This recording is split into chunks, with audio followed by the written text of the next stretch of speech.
Marching, protesting, and having actually a pretty good time, probably better time than I would have had being inside the convention where it was a giant Hillary commercial, no offense. But so I got to drink with a lot of good friends, and I went with Millie. She was a national delegate. Any other national delegates in the room? Awesome, awesome. Let's give a hand to our national delegates for Brittany. They had to sit through that shit. God. Yes. I remember watching it from TV and being like, oh. But anyhow, so I got back and I'm still salty, but I was really salty at that time. So I went to, and I listened to Kshama Sawant speak at the Socialist Alternative event, and she said something that night that probably a lot of people in the crowd already knew, but it hit me really hard. It was like that moment when you're watching this serial killer murder mystery show and all of a sudden all the dots come together and you realize who's done it. She said that establishment Democrats are more afraid of the progressives taking over the party than they are of Republicans. And I was like, holy shit! I get it all. I get why they denied my credentials. I get why they treated us like crap, why they didn't let Senator Nina Turner nominate Bernie Sanders. They're afraid of us. That's right. But we're taking over. Yeah! Do we have any other executive committee members from any other states here or in Washington State? How many people have executive board positions within the Democratic Party right now? Working on it! Working on it! We're coming in. How many people in this room are PCOs?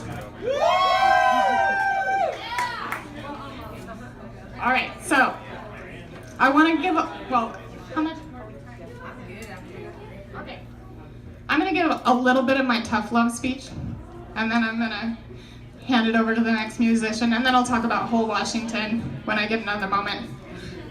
Oh, also, if anybody hasn't donated for the musicians, let me know while Whitney Mongé, okay, good, goes, sings. So,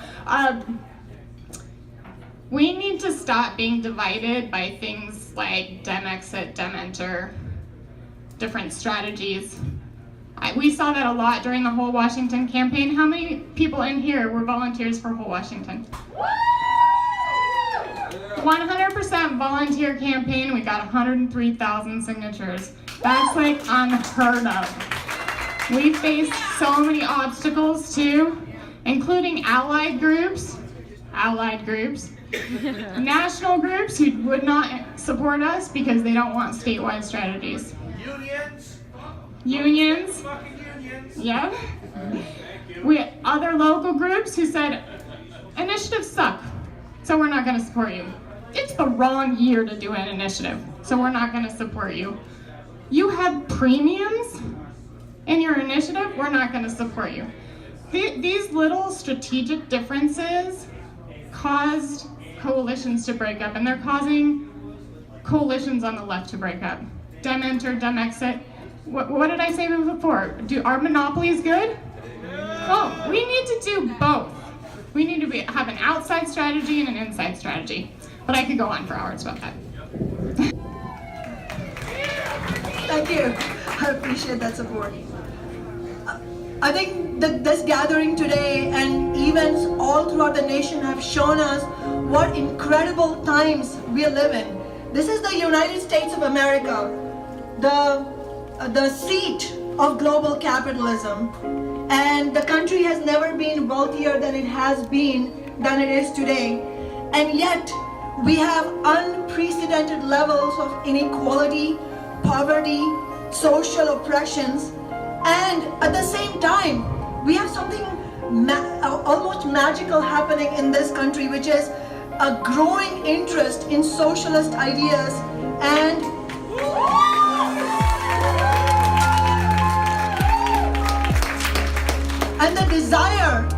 the desire to fight back against corporate politics and build a real alternative for ordinary working people, for young people, for seniors, for women, for people of color, and for the LGBTQ community. Essentially, the vast majority of us who are completely left out of the bounty of this society. A very important aspect of the change that's happening around us can be seen through this left insurgency from within the Democratic Party. I'm not a Democrat, as you know, but it is incredibly exciting to see how, especially millennials, but really people on the left of all ages and backgrounds, challenging what the Democratic establishment stands for. Of course, the political earthquake of Alexandria Ocasio-Cortez's primary victory against Joe Crowley, who was supposed to be the successor to Nancy Pelosi. I mean, this shows what a huge opening there is for a different kind of politics. I mean, Nancy Pelosi can choose to bury her head in the sand, but we know what's going on. The DSA, the Democratic Socialists of America, are poised now to hit a 50,000 number of members. And even though he didn't make it to the general election, Bernie Sanders, in the age of Donald Trump, Bernie Sanders is still the most popular politician in America.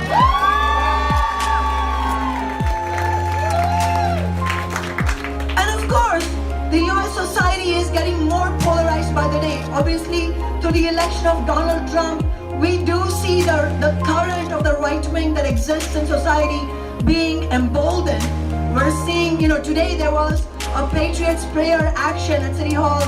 We know they're planning another one in September outside the Planned Parenthood on Capitol Hill. So I hope you'll all be there in solidarity with us, protesting against them. But what's interesting is that, and this is very important for us not to miss, because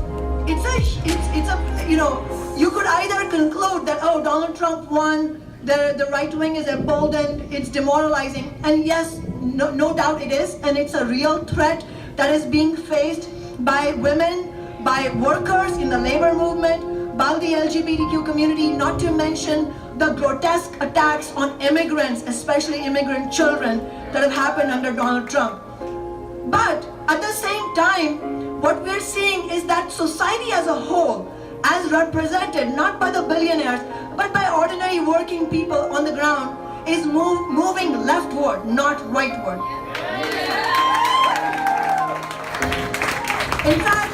In fact, today I heard that the counter-protest against the Patriot prayer was many times stronger than the right-wing protest. And a couple of weeks ago, the right-wing protest in DC essentially had to go home because they were so outnumbered by the protest on the left. So what this tells us is that this is an incredible time for us to build the left. I mean, I have been an activist and a socialist for 9 years, and I have never been as optimistic as I am today about the prospects for building the left. but it's not going to happen automatically.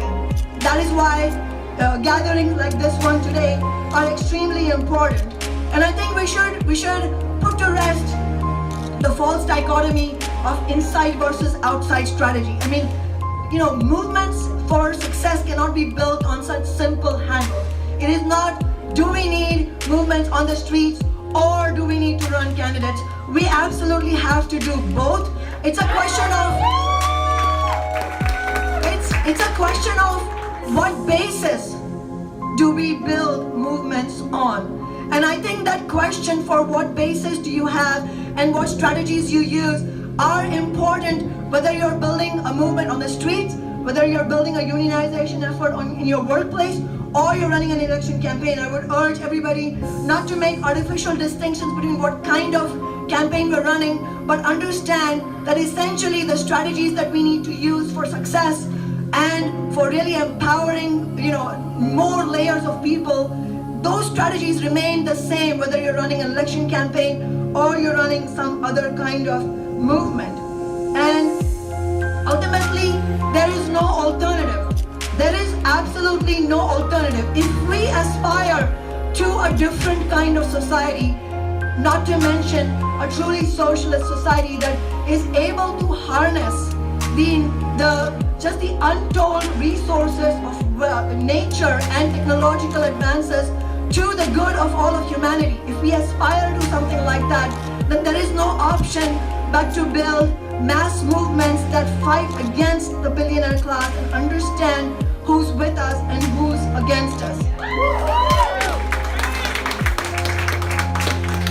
And that is why I think one of the main messages of our collective effort has to be, what is that strategy? Whether we're running an election campaign or we're running a movement, say, for Medicare for all, which may not involve elected office candidates, what is the strategy we use? And I would like to share with you all 2 examples that have recently happened in City Hall in Seattle that I think, to me anyway, highlight the differences between failing strategies and things that can actually work for us. If you look, one of those examples is the Amazon tax question.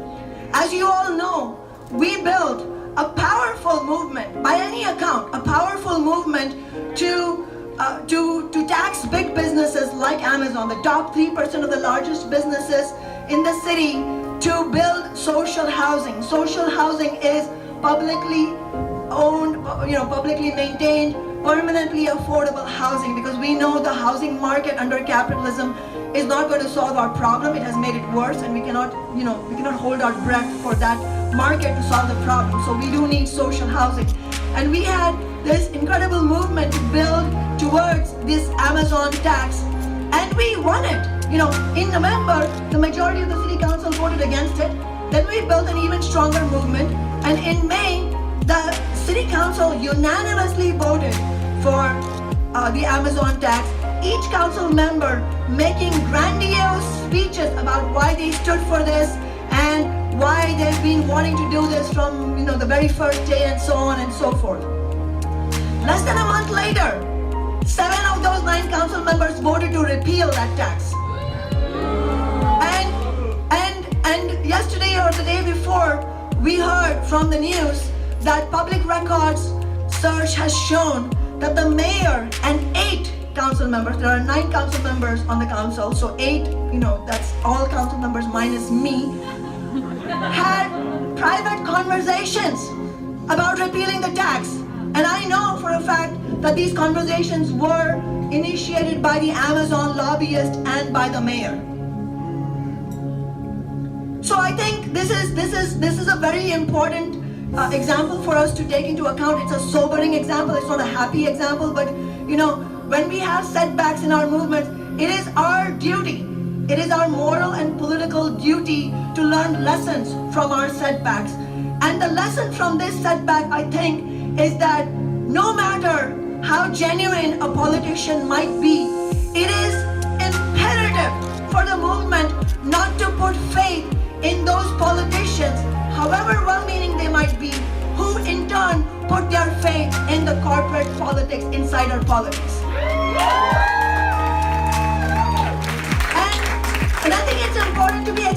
clear. I don't believe that council members, for example, Lisa Herbold and Mike O'Brien are, absolutely craven corporate politicians. No, but by no means are they. I believe them to be genuine and well-meaning. However, it's a question for a movement. Are we going to base ourselves on the so-called good hearts and good intentions of politicians? Or are we going to be hard-nosed and look at what happens when the politicians we put our faith in turn, believe that the only way they can function in City Hall or in the halls of government is by building good relations with those other politicians who are clearly trying to betray us and who are clearly beholden to the corporate agenda. This distinction is very important, dear friends, because it holds the secret to whether we will succeed as a movement or we will not succeed as a movement. Ultimately, that is the message that we need to get across.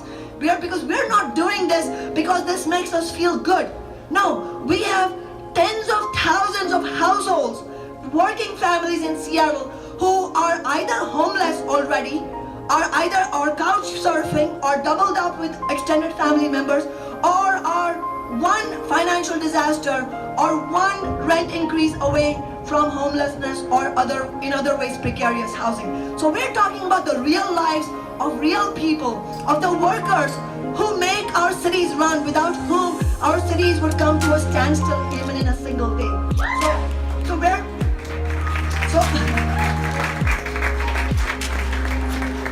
So ultimately, I believe that if we don't clarify these things for ourselves, it is not going to work.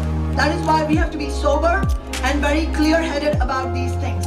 And the contrast to the setback of the Amazon tax repeal is the save the showbox victory that we just won. And maybe everybody hasn't heard about it because it's not your classic bread and butter kind of issue. It is about saving an iconic, So this is about saving cultural spaces and artistic spaces in a city that is very quickly becoming a playground for the wealthy. So in our minds, the need to save the showbox was very intricately tied to the fight for affordable housing, and we completely rejected this idea that is somehow contrary to fighting for affordable housing, because saving the showbox and winning that ordinance on Monday, which we did unanimously within a week's time, happened because we made it very clear this is about culture against, culture pivoted against big business profits, not culture against affordable housing. Culture against real estate corporations, not culture against affordable housing. And the reason I mentioned the showbox is not just because it was a recent victory, but because the reason it won was that a very important reason it won was because the people who were engaged in the movement, and I'm not talking about myself, the people who were engaged in the movement did not allow themselves to be misled by activist leaders who said, you need cozy relations with Mayor Durkin. You need to not piss off this or that council member when you come to City Hall. Ask nicely. Don't make a ruckus. Don't demand. Just say it nicely. None of the activists in the Save the Showbox struggle were buying into this, excuse me for the word, bullshit.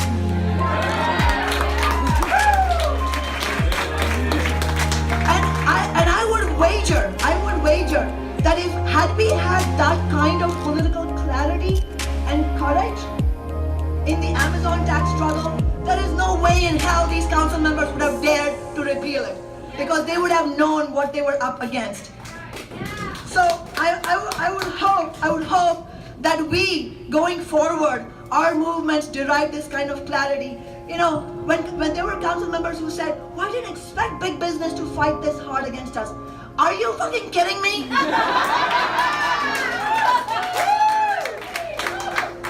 Why? Why would you expect Jeff Bezos to be on our side? He is not on our side. It is set up as an adversarial struggle, not because I like to make it or some other socialist likes to make it. This is class struggle. Under capitalism, we are in a major deficit of economic, social, and political power. So we do need to build our power. And we do expect the billionaires to not be on our side and to fight viciously against us.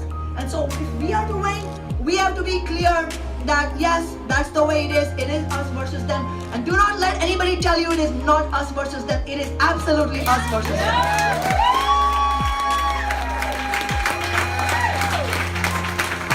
And I'm sorry I've gone on for so long, but I'll just end on this point. Concretely, I mean, I'm not here just to make a speech, This is a call to action. Concretely, next year, 7 of the 9 council members are up for re-election. I am too. Whether we like it or not, big business, Amazon, the Chamber of Commerce, they are going to turn next year's election into a referendum of one question. Who does City Hall work for? Does City Hall work for big business and the right wing? The anti-homeless crowd, the anti-poor crowd, the anti-worker crowd, the billionaire crowd? Or does City Hall work for the rest of us? So whether we like it or not, next year is set up in that way.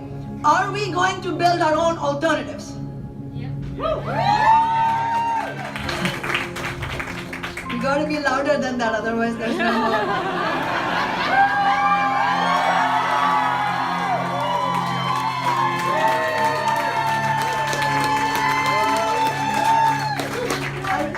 I really appreciate that. So, Socialist Alternative is calling on all of us, but it doesn't matter whether you live in Burien or Kent. I mean, we're all being pushed out, and we are facing regional problems. The problems that we face in Seattle are being faced by working people in every region, and we want to win victories everywhere. And so let's not be sectarian between one city and another. Let's win victories everywhere. So I would urge you all, regardless of where you live, next year, if you're going to be in the Seattle area, then help us build a progressive socialist alliance of candidates to run for office.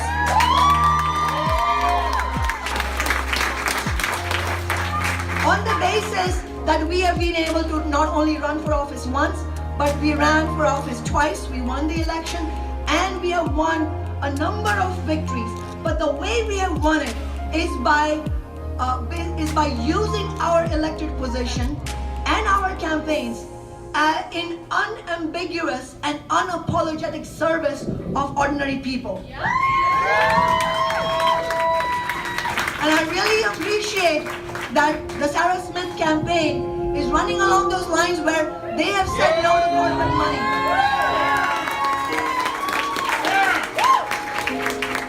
They're calling for Medicare for all. Sarah is right there. Medicare for all, abolish ICE. I would also, if I were you, I would also really highlight in the campaign the need to tax big business, the need to tax the super wealthy, the need to close all the corporate tax loopholes. And it is really striking that Sarah Smith's opponent, Adam Smith, is so thoroughly corporatized. His corporate PAC money is stunning. And I have to say, I find it deeply unfortunate that Congresswoman Pramila Jayapal chose to endorse Adam Smith and not Sarah Smith. But look, you know what this shows? We have to draw the larger points out. This shows that once you become beholden to the Democratic Party agenda, they hold you accountable to Wall Street, not to the people. And that is why we in Socialist Alternative believe it is so important to build independent politics. It is not a fetish. It is based on a study that when you become part of the Democratic Party, the establishment will try to hold you accountable, and if not, they will isolate you and try to put you down. It is not a test of moral purity. You don't get elected and say, I'm going to be pure but completely ineffective. That is not the way to do it. You have to base yourself in some kind of strength. So if you are, morally and politically upright enough to reject the establishment agenda, then you have to base yourself in another kind of power, and that is the power from below. So the social forces, there are various social forces under capitalism. There's the billionaire class and Wall Street, and there's ordinary people out here.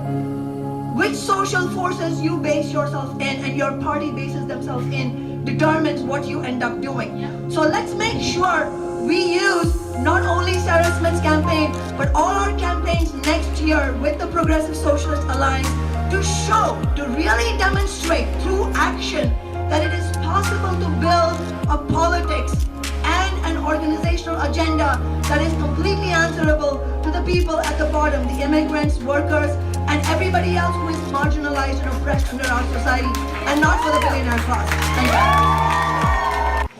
That's awesome. Thank you, Black Sea Cantina. And the second thing I want to say is I want to say thank you to all of you. You guys are the reason that we made history with my campaign. Your voices and your energy and your belief in what we're doing and your belief in the movement and your steering people towards the campaign and tireless efforts to text bank and phone bank and make sure people knew about us before the vote. That's what pushed it over the edge. You guys are the reason that I'm standing in front of you right now. So I want to start by saying thank you.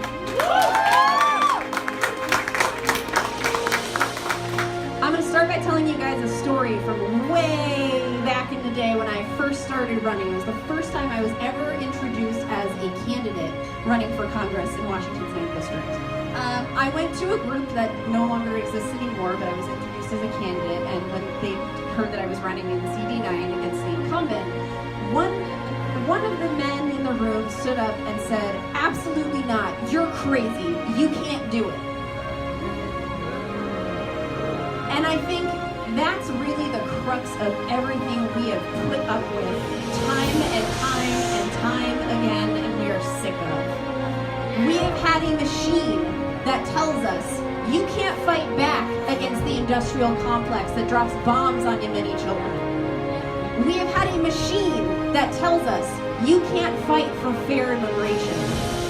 We have had a machine that tells us you can't have single-payer health care. And we've looked at this machine and we've decided to say, we reject that.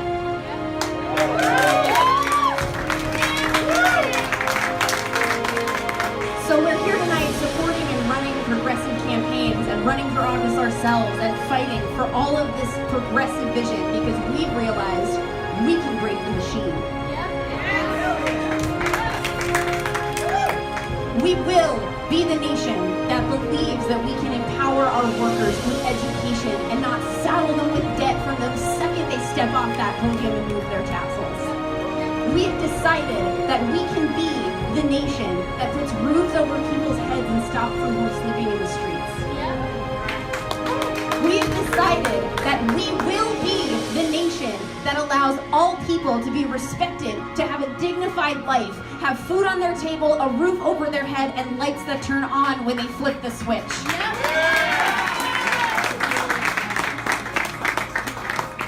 We're setting up not just our future for ourselves, we are setting up a future for the children that are going to come after us, that are going to grow up after us, that aren't going to have to grow up with income instability, with housing instability. We are setting up a future for them where they don't have to worry if the icebergs are going to melt and if they're going to have to contend with rising sea levels.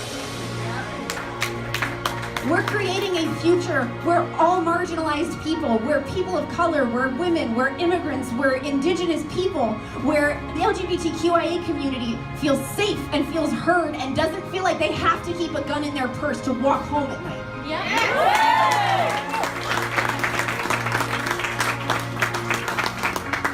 We're standing together against a system that thinks that this isn't a movement, that tells us it's not a movement, because it's easier to push back against a movement this big and this powerful if you pretend it doesn't exist.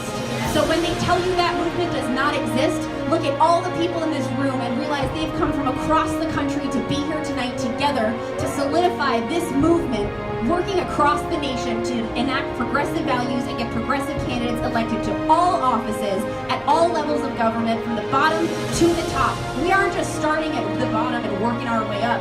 We're taking the whole thing all at once.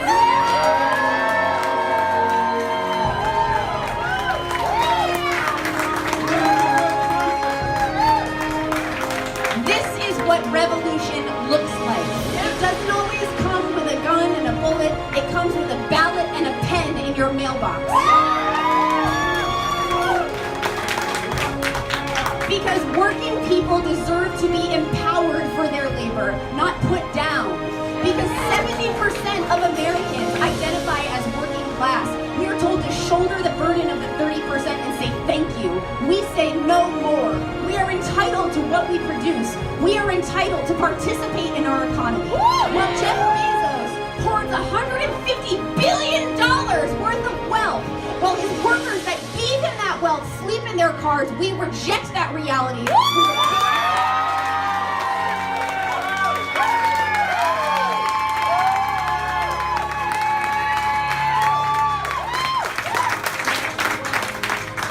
Working people built this country from the ground up, and we will be standing at the top of this mountain once we're done building it. Corporations have had a voice at our table for long enough. It is time that we take back that voice, and if they won't give it to us, we'll pull up a folding chair and we will start shouting.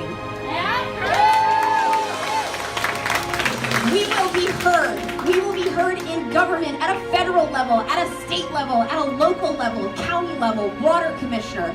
We are no longer accepting that we have to kowtow to corporations. We have to let them have this grip on our political system. We know that's not true because dollars and corporations don't vote, people do.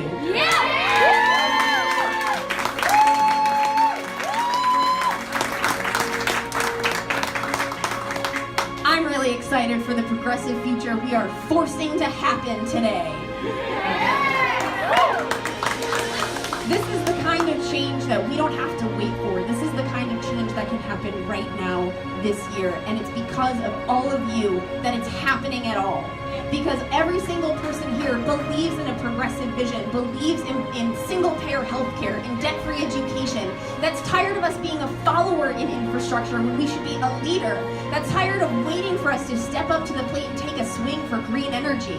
People want jobs, people want to work, and we're tired of being told by corporate overlords that we can't have that. We are saying we can and we will, if they won't give it to us.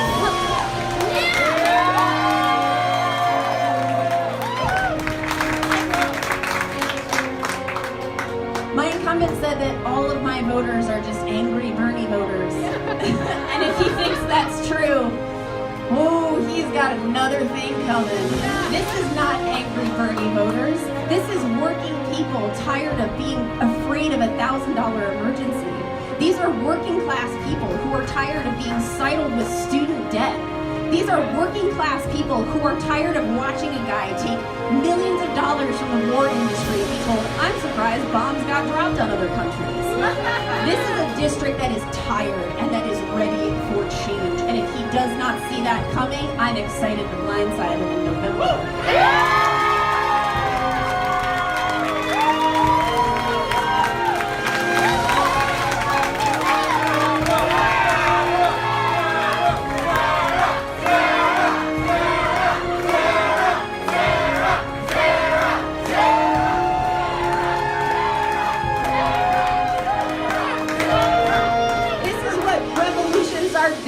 They're built on people who believe in a vision, who gather at a bar or who gather at a restaurant and who decide that they're going to start the revolution right there over that beer.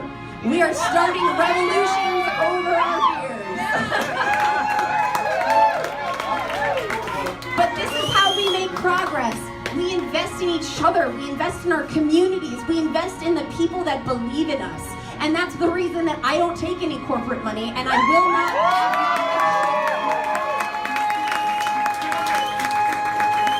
Because I believe in the people in my community, because I believe in my neighbors, because I believe in this vision that we have for our future, and I believe we don't need anyone to dictate what that future looks like. We get to determine that, not corporations, not men like Jeff Bezos, not like the billionaire class. We get to choose what our future looks like, not them. And I believe in the community that believes in me. And so I accept only donations from my community. I accept only donations from people because people are what matter in this movement. People are what make this happen. People are what give our government any kind of power or authority. I only want to be beholden to the people that give me authority, and that's all I do.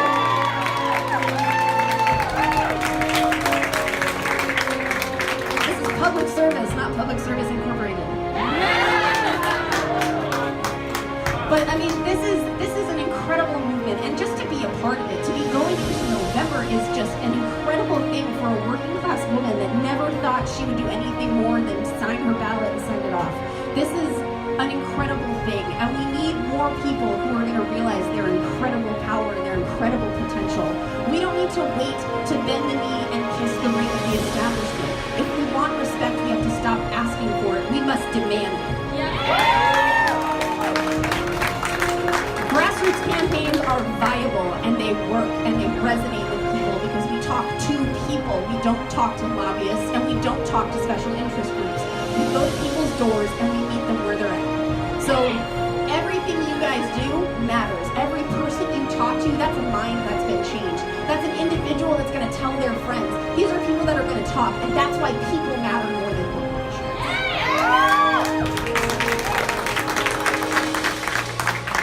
So every single one of you has made this change possible. Every single person who put on a pair of shoes and grabbed a stack of lit, who logged into the dialer to make a few phone calls to strangers on their day off, who decided that they were going to send text messages and occasionally get the very angry caps lock reply and take that risk, because that's what change is about. That's what revolution is about. It's about taking a risk. And the only risk that we should be worried about taking is one that's on ourselves. Take a risk on your community. Take a risk on yourselves. Take a risk on the people that you love and that you care about, who make this country so cool.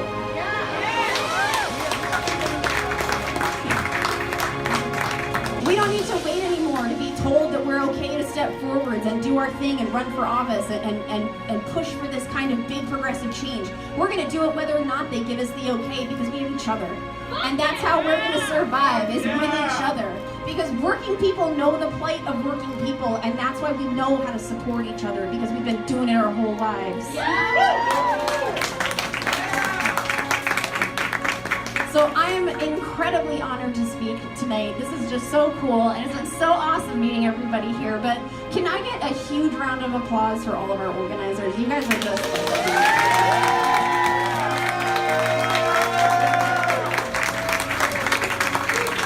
And we got people here from across the coast. We got people from South Carolina. We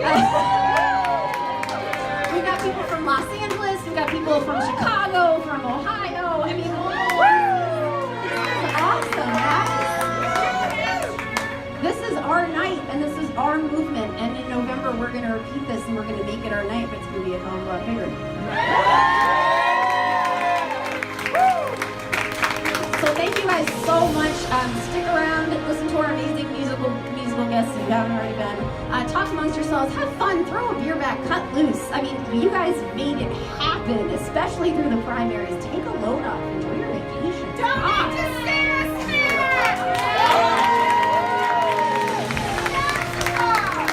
And now I gotta make my ask.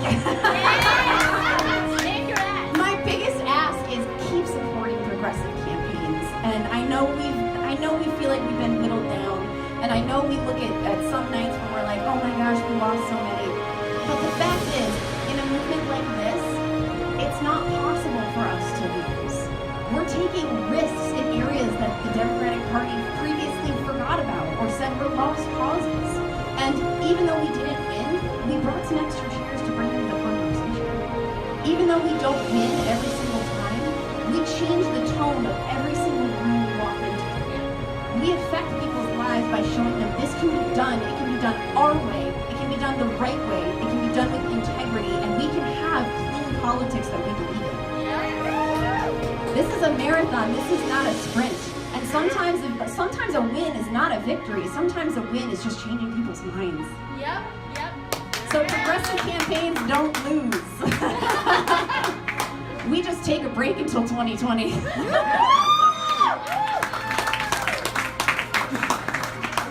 But I mean, my big ask tonight is, obviously, of course, I'm going to ask everyone, donate to my campaign at votesarahsmith.com/donate. I got a big hill to climb in the general with everybody. I want to make sure I can afford shoes for all my canvassers to get them there.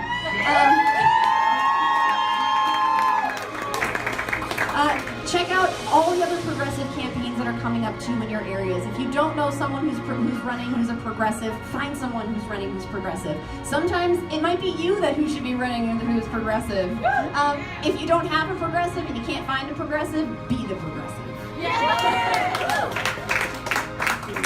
voice matters, and every person here matters, and you guys have all just done such an incredible amount of work for me and for other campaigns across the country. You guys have really broken your backs and done it. So my big ask is take a night off and then hit the ground running tomorrow, because we got a long road to walk, and this is absolutely a marathon, not a sprint. We're going to need everybody we can get. So keep doing the amazing work that you're doing, keep being involved, keep speaking out. Never feel like you shouldn't speak your truth. Never feel like you shouldn't put truth to power. Every conversation, every time you speak, put truth to power and stand firm in your values, because that's what's going to win people over, and that's what's going to win this movement. So thank you guys, thank everybody, I appreciate it.